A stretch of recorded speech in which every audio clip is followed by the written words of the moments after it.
Hello students, welcome to St. Wilfred's Law College online classes. Today we are going to discuss about the topic of CPC, Order Second. Order Second deal with frame of suit. Last lecture में हमने discuss किया था order one. Order one deals with parties to suit, वाद के पक्षकार. वाद के पक्षकार कौन होंगे, किस तरह से उनको ज्वाइन किया जाएगा, उनको ज्वाइन करने पर क्या इफ़ेक्ट होंगे, और ज्वाइन अगर किया जाता है तो मिस जॉइंडर और नॉन जॉइंडर के क्या इफ़ेक्ट होंगे, उनको कैसे ऑब्जेक्ट किया जाएगा, किस तरह से उनको मिला के रिप्रेजेंटेटिव सूट लाया जाएगा. ये सब चीज़ हमने डिस्कस की थी ऑर्डर वन में.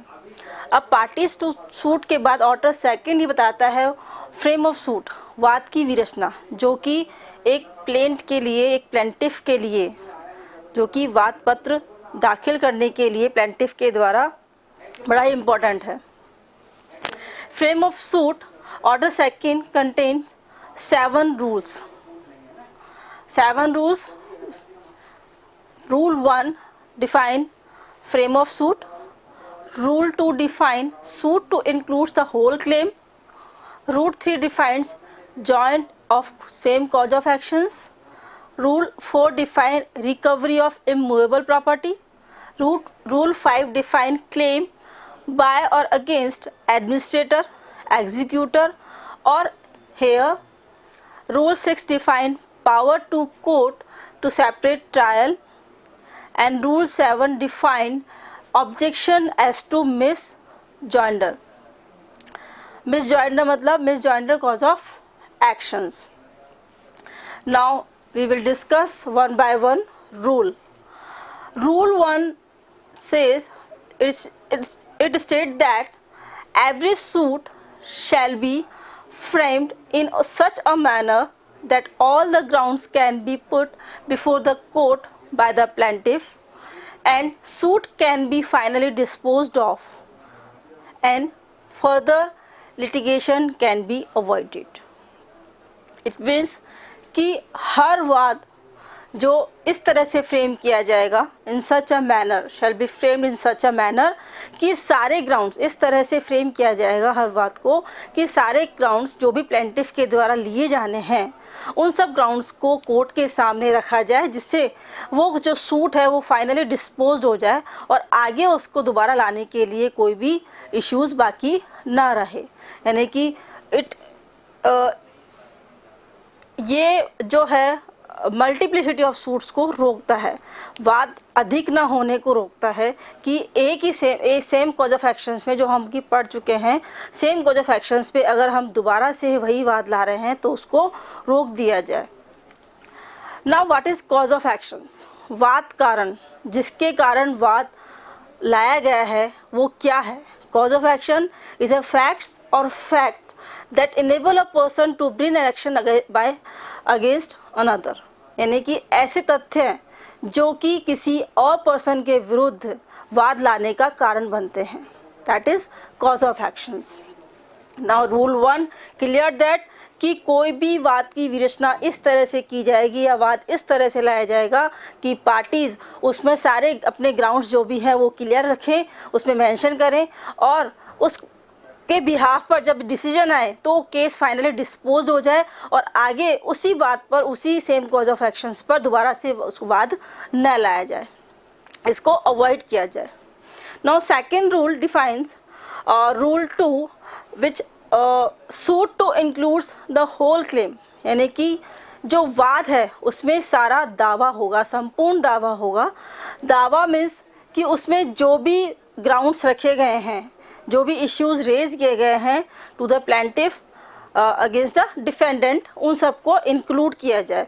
अगर एक सेम कॉज ऑफ एक्शंस हैं उसमें अलग अलग इश्यूज़ हैं, लाइक 3-4 इश्यूज़ हैं, उन 3-4 इश्यूज़ को एक साथ उठा लिया जाए. ऐसा नहीं है कि 3 को ले लिया और एक को बाद में छोड़ दिया और एक के ऊपर ही दोबारा से सू लाया गया. नाउ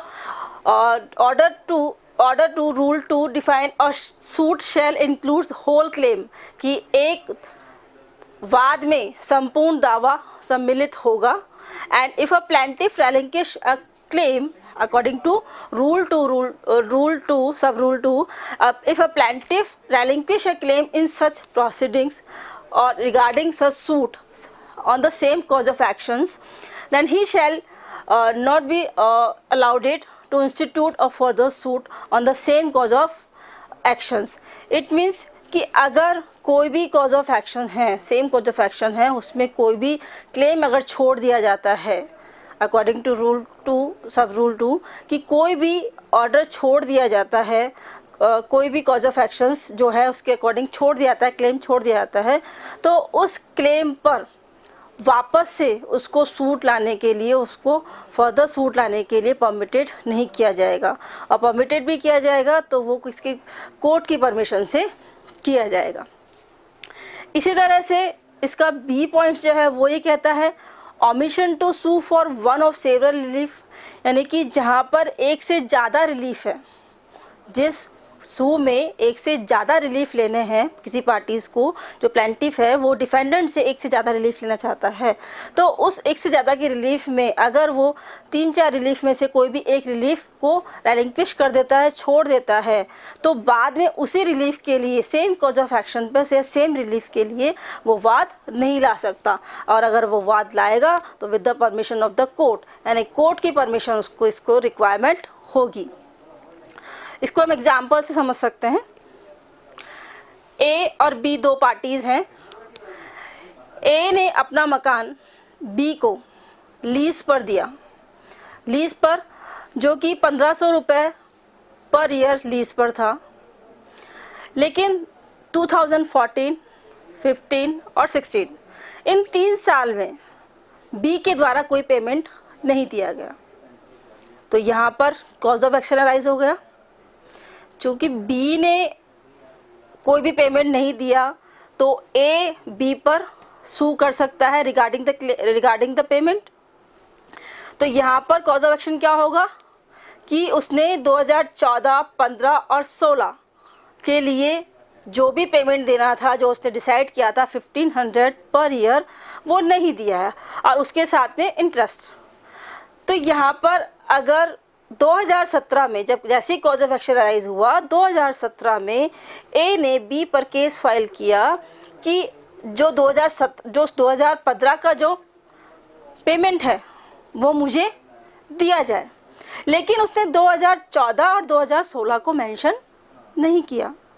तो यहाँ पर omission to sue for one of several relief, जहाँ पर हमें सेवरल रिलीफ मिलने हैं और उनमें से हम अपने आप ही उन रिलीफ्स को रेलिंक्विश कर दें, उनको विड्रॉल कर दें, हम छोड़ दें, तो यहाँ पर हम दोबारा उन्हीं के लिए, यानी कि 2014 और 16 का जब उसने छोड़ दिया कि रिलीफ नहीं चाहिए उसको, तो बाद में वो इन्हीं पेमेंट के लिए 2014 और 16 के लिए वापस से सेम कॉज ऑफ एक्शन के लिए उस पर बी पर केस फाइल नहीं कर सकेगा।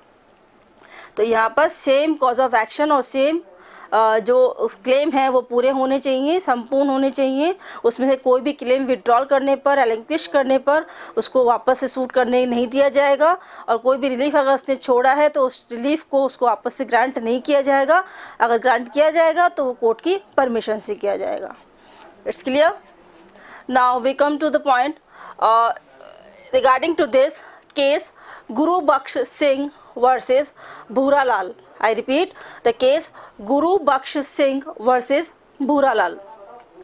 सुप्रीम कोर्ट हेल्ड दैट इस केस में सुप्रीम कोर्ट ने डिसाइड किया कि सेकंड सूट में be instituted as well as the same cause of action as the previous suit. जो भी प्रीवियस सूट में कॉज ऑफ एक्शन है तो सेकंड सूट भी उसी कॉज ऑफ एक्शंस पर लाया जाए।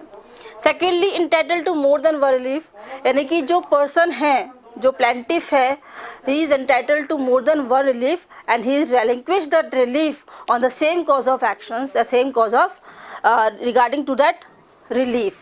तो यहाँ पर सेम कॉज ऑफ एक्शन पे सेकेंड सूट लाया गया है। उस सूट में, उस पहले सूट में उसको एक से ज़्यादा रिलीफ थे, जो कि उसको जिसके लिए वो एंटाइटल था, बट उस रिलीफ में से थर्ड पॉइंट ये कह रहा है कि उस रिलीफ में से उसने कुछ रिलीफ्स को रेलिंक्विश कर दिया था, छोड़ दिया था। तो यहाँ पर फर्दर सेकंड रिलीफ के लिए जो रिलीफ उसने फर्स्ट सूट में छोड़े थे, उस रिलीफ के लिए सेकंड सूट नहीं ला सकता, according to order two rule 2। Supreme Court ने गुरुबख्श सिंह वर्सेस भूरालाल के केस में ये डिसाइड किया था। ये 3 पॉइंट्स उन्होंने दिए थे। Now the rule 3 is joint of cause of actions. जैसे कि हमने ऑर्डर 1 में जॉइंडर ऑफ प्लेंटिफ पढ़ा, जॉइंडर ऑफ डिफेंडेंट पढ़ा, जॉइंडर ऑफ पार्टीज पढ़ा। जॉइंडर ऑफ पार्टीज प्लेंटिफ भी है और डिफेंडेंट भी है। तो यहाँ पर joinder of cause of action, अगर किसी केस में कॉज ऑफ एक्शंस बहुत सारे हैं और उन सब कॉज ऑफ एक्शंस का एक ही रिजल्ट निकल रहा है, यानी कि उन कॉज ऑफ एक्शंस के लिए अलग अलग वाद लाने पर ये हो सकता है कि नंबर ऑफ केसेस बढ़ जाए या फिर उनमें कॉन्ट्राडिक्शन हो जाए। तो इसके लिए कोर्ट क्या करता है, उन सारे कॉज ऑफ एक्शंस को एक साथ मिला लेता है जिससे आगे कोई दिक्कत ना हो। तो यहाँ पे रूल 3 इसी के रिगार्डिंग है, joinder of cause of actions, सारे कॉज ऑफ एक्शन को मिलाना। सपोज फॉर एन एग्जांपल, ए अगर एक प्लेंटिफ है, एक पार्टीज है जिसने बी पर केस फाइल किया है, तो 1 2 3 4 जितने भी कॉज ऑफ एक्शन हैं उस सूट में ज्वाइन कर लिए जाएंगे अकॉर्डिंग टू रूल 3। इसी तरह से ए बी 2 प्लेंटिफ हैं, 2 पार्टीज़ हैं और वो सी और डी पर कोई क्लेम कर रही हैं, कोई पार्टी सू कर रही हैं, तो उस सू में 3 जो कॉज ऑफ एक्शंस हैं जो दिए गए हैं regarding to the C D, तो वहाँ पर 1 2 3 उन तीनों को ज्वाइन कर लिया जाएगा। और इसी तरह से ए कोई पार्टी है जो बी सी डी अदर जो डिफेंडेंट हैं, तो यहाँ पर जॉइंडर ऑफ पार्टीज भी हो रहा है और joinder of cause of actions भी हो रहा है। जब हम देख सकते हैं कि यहाँ पर एक पार्टीज है, एक प्लेंटिफ है, एक डिफेंडेंट है, यहाँ पर 2 प्लेंटिफ है और 2 डिफेंडेंट हैं, यहाँ पर 1 प्लेंटिफ है और 3 डिफेंडेंट है। तो हम कह सकते हैं कि जॉइंडर ऑफ पार्टीज भी है और joinder of cause of action भी है। Now rule 4 states that the recovery of immovable property, immovable property जो अचल संपत्ति है उसके रिकवरेबल के लिए जो फ्रेम किया जाएगा सूट, उसमें क्या क्या मेंशन किया जाएगा, but with the permission of the court. Court की परमिशन के बिना उसको ग्रांट नहीं किया जाएगा। जो इसमें पॉइंट्स दिए गए हैं लाइक मीन प्रॉफिट और एरियर्स ऑफ रेंट। अगर कोई भी रेंट के लिए क्लेम कर रहा है तो उसमें मीन प्रॉफिट के लिए या एरियर ऑफ रेंट के लिए क्या किया जाएगा, कोर्ट की परमिशन ली जाएगी और उसको ऐड किया जाएगा। Now damages of breach of contract regarding two of that property के रिगार्डिंग जो भी डैमेजेस लिए जाने हैं, ब्रीच ऑफ कॉन्ट्रैक्ट जो हुआ है उसके अकॉर्डिंग जो भी डैमेजेस लिए जाने हैं वो भी परमिशन लेनी होगी कोर्ट से और उसको फ्रेम करना होगा according to rule 4। Now the third point is any other claim regarding the same cause of action, जो भी क्लेम लिया जाएगा सेम कॉज ऑफ एक्शंस पे वो लेगा, लेकिन but with the permission of the court, permission लेनी होगी कोर्ट की। जो 3 पॉइंट्स हैं regarding to the recovery of immovable property with the permission of the court वो मेंशन किए जाएंगे फ्रेमिंग ऑफ सूट में। Now rule 5 discuss about the personal interest of rule 5 discuss about the claim by or against any administrator, executor और heir। यहाँ पर ये कहा गया है किसी भी प्रशासक, किसी भी निष्पादक या किसी भी उत्तराधिकारी के द्वारा कोई भी वाद लाया जा सकता है या उनके विरुद्ध कोई भी वाद किया जा सकता है, लेकिन इसमें ये कहा गया है रूल 5 में कि उनका कोई भी पर्सनल इंटरेस्ट इसमें इंक्लूड या इसमें ज्वाइन नहीं किया जाएगा। जिस रिगार्डिंग कोई क्लेम लाया गया है, जिसके रिगार्डिंग उन पर कोई क्लेम किया गया है या उनके लिए उनके द्वारा किया गया है, तो जो जिसके रिगार्डिंग अगर कोई एग्जीक्यूट कर रहा है, किसी को एडमिनिस्ट्रेटर कर रहा है या कोई किसी का उत्तराधिकारी है, तो उसका इंटरेस्ट उस प्रॉपर्टी से ही जुड़ा होगा, उसका पर्सनल इंटरेस्ट उसमें कहीं भी ज्वाइन नहीं किया जाएगा अकॉर्डिंग टू रूल 5। और personal interest of executive, administrator and heir can't be joined in a suit according to rule 5. Now rule 6 power of court। power of court न्यायालय की शक्ति किस रिगार्डिंग कि अगर कोई भी ऐसा सूट जो सेम कॉज ऑफ एक्शंस पे अगर उनको ज्वाइन कर लिया जाए और कोर्ट को ये लगता है कि अगर ज्वाइन कर लिया तो इसमें डिले होगा या फिर एम्बेरेंस होगा, इसमें उलझन पैदा होगी जिससे कन्फ्यूज़न क्रिएट हो जाएगा, तो वो अगर चाहे तो power to court to separate trial, वो ट्रायल को सेपरेट कर सकता है। यानी कि सेम कॉज ऑफ एक्शन पर भी कोर्ट के पास ये पावर है कि वो अलग वाद लाने की परमिशन दे सकता है। It is similar as to Order 1 Rule 2 as we discussed in our previous lectures, and Order 1 Rule 3A.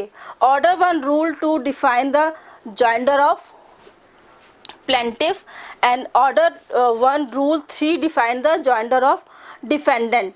तो यहाँ पर प्रतिवादी और प्रतिवादी को अगर मिलाया जाए तो अगर कोई ऐसी उलझन पैदा हो रही है या डिले हो रहा है उसमें सूट में, तो उसके रिगार्डिंग कोर्ट की ये पावर है कि वो उसको सेपरेट ट्रायल की परमिशन दे सकता है on the same cause of actions.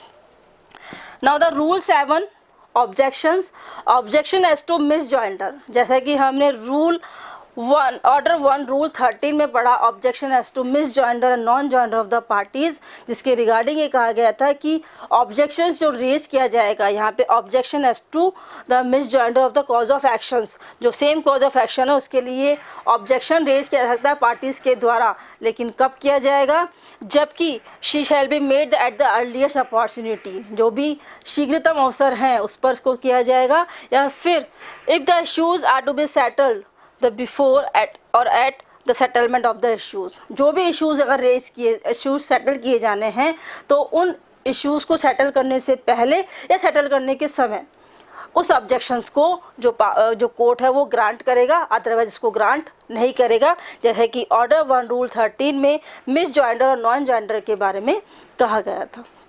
तो ये क्या है, ऑर्डर 2 जो रूल 7 इंक्लूड करता है और फ्रेम ऑफ सूट के बारे में बताता है कि किस तरह से सूट फ्रेम किया जाएगा और किस तरह से कोई वाद लाया जाएगा। Thank you.